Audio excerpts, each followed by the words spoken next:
guys, welcome back to my channel and a happy new year. I know it's been a while, but yeah, today I just wanted to come to you with a bit more of a story time video slash a testimony video slash just me trying to come and encourage you guys.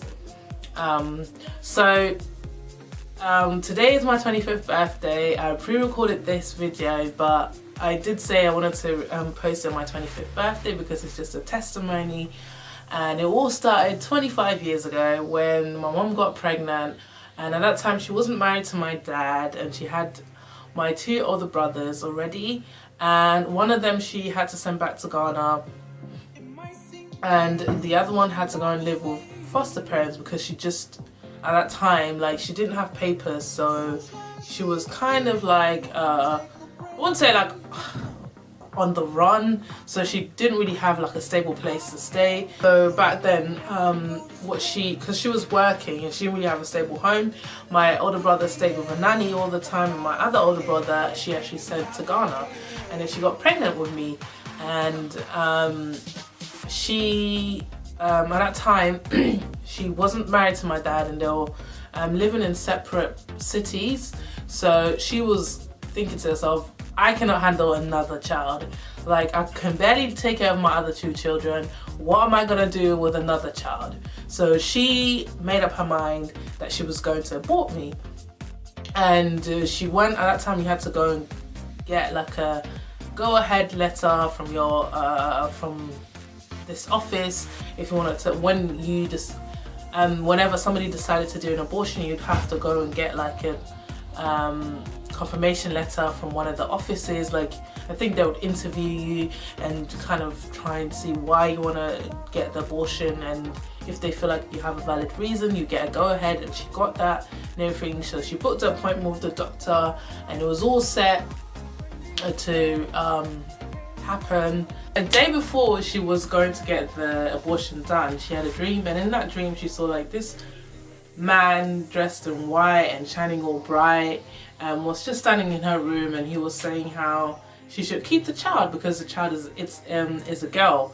And she was saying, no, I can't, I don't have money to take care of this child, I can't even take care of my two other children, let alone another one, and I don't even have anywhere to live, I can't. And then the man dressed in white, and to be honest, I'm not gonna refer to him as a man, but she saw this creature, and to me, obviously from how he was talking and everything, it was God, and, or probably God or Jesus, or I don't know, but it was, I would say it was a heavenly being that came to her that night, and I think it was God because of how he spoke. And then later on, and after she said, you know, I can't take care of her, I don't have money, I don't have this and that, he said, keep the child. And then he handed my mom the baby. And before he was leaving, he said, keep the child because it is me who looks after men. Men do not look after themselves. And then he left, and she woke up with the baby in her arms. And then she, obviously at that time, she wasn't really, she was a Christian and stuff like that, but she didn't really practice her faith as much. So she just thought to herself, well, it's just a silly dream. So she still wanted to go ahead with the abortion. And so she went to the doctors, and they got ready to, you know, do the procedure and everything. And then all of a sudden the doctor like stops, and he was like, you know what, I know we did a checkup and I said it was fine, but I just feel like if I do it, it can, you know, I guess there were some complications, and she was saying, and the doctor was saying how if we go through with it, it can be life-threatening to you, or you won't be able to have any more children. So he didn't go through with it. So my mum, being stubborn, and that's probably where I get my stubbornness from sometimes, she now went and booked another appointment with another doctor or another gynecologist to carry out the abortion, because she really wanted to get rid of that baby, being me. And she went there, they did the checkup and everything, booked an appointment, he said it was fine, and then they went there, and then the doctor once again was like, and then once it was time for the abortion now, the doctor was like, you know what, I can't do it, because if I go through there, I feel like you might not be able to have children. And then he said to her like, and then she kind of didn't want to back out of it, so she tried to, I think, convince him to still go through with it. And he was saying how, and then he obviously asked her why she wants this abortion, and then she said how, she explained to him that she doesn't have money, she doesn't have papers, this and that. And then he just told her that from this day on until she gives birth, he will help her financially. And he wrote her a check and was like, and whenever she needs something, she can just come to him and he will help her financially, like, so she should just keep the baby. And so then my mum, obviously, I think she got tired of it, so she actually did keep me. And I think not too long after that, while she was still pregnant, her caseworker who was working on her case for her to get the papers had just bought a house, and then she just offered the house to my mum. So that's where my mum lived in and gave birth to me and stuff like that. So by the time I was there, she already had a house to live in, which was taken care of. The money issue that she had was also taken care of, because now God had sent somebody, like a doctor, to provide for her financially if she needed anything. And then after that, just before I was born also, she actually got her papers and she got her stay, because because I remember she was saying how in the dream she was saying how, I don't have money, I don't have papers, I don't have anywhere to stay, and all these things got sorted out before she gave birth to me. And it was just a miracle. I think this story is such a beautiful one that I just love it. And I remember she used to tell me this when I was a child, and when I was a child I didn't really understand, but as I grew older and I went through hardships, I went through situations where I wanted to give up, where I wanted to abort my dreams, and out of fear, out of feeling like I can't take it anymore, I can't handle it, I understood what a beautiful story this is. And the reason why I'm sharing this is because it's my birthday. This is my birth story. And guess what? So the craziest thing of everything was when she gave birth to me, I looked exactly like the baby that God gave her in her dream. I was a girl, I was very fair when I was born, very, very fair, and I had hair everywhere, like in my face, and that's exactly how the girl in her dream looked like. And I think that story, just every time she tells it, she gets so emotional. And I remember when I was young, she always used to cry at my birthdays, and she would always be like, God, forgive me, I can't believe I wanted to abort her. And I think sometimes that's how it is with God, like fear lets us abort our dreams or things that we really want. And sometimes God is just trying to tell you, listen, like, I can provide.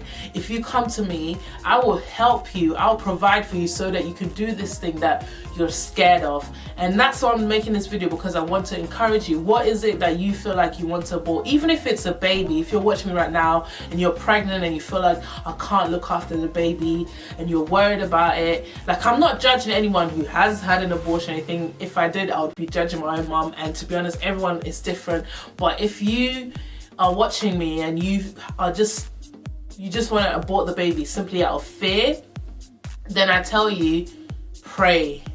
And God loves life. That's why he gives us babies, you know, and just pray to him to make a way for you.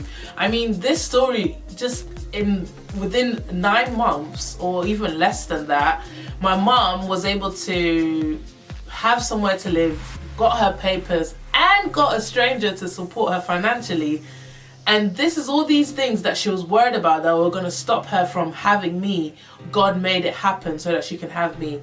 And it's so funny because I've always, whenever I look at who I am, my characteristics and everything, I sometimes remember, like, I just think that God knew what my mum would have to go through later on in life. So he blessed me with very encouraging spirit. So And I know my mum always says this, like, and then sometimes I feel like she's being dramatic, but she always says like, oh my gosh, like if I didn't have your encouraging words and stuff, I don't know what I would do.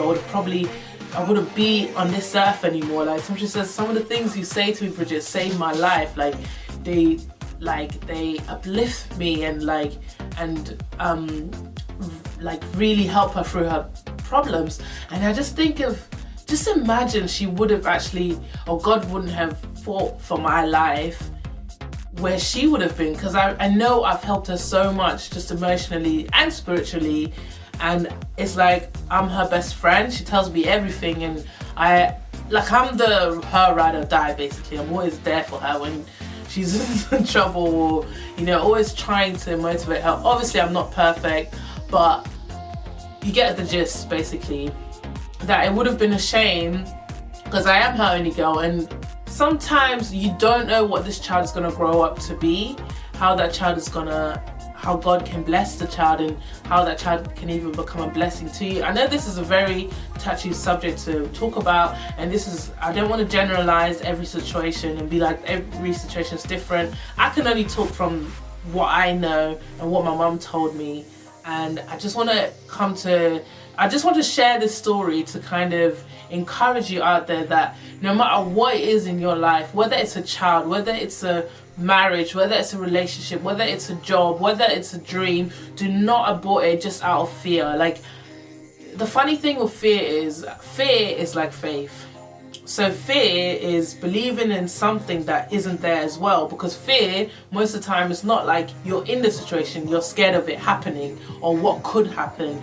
And faith is equally like that. Like, you're not in the situation, but you have faith that it can be good, it can happen this way. So sometimes you're in the middle and you have to choose which route you want to go into, because sometimes the things you fear actually do happen, and the things you have faith in actually also do happen.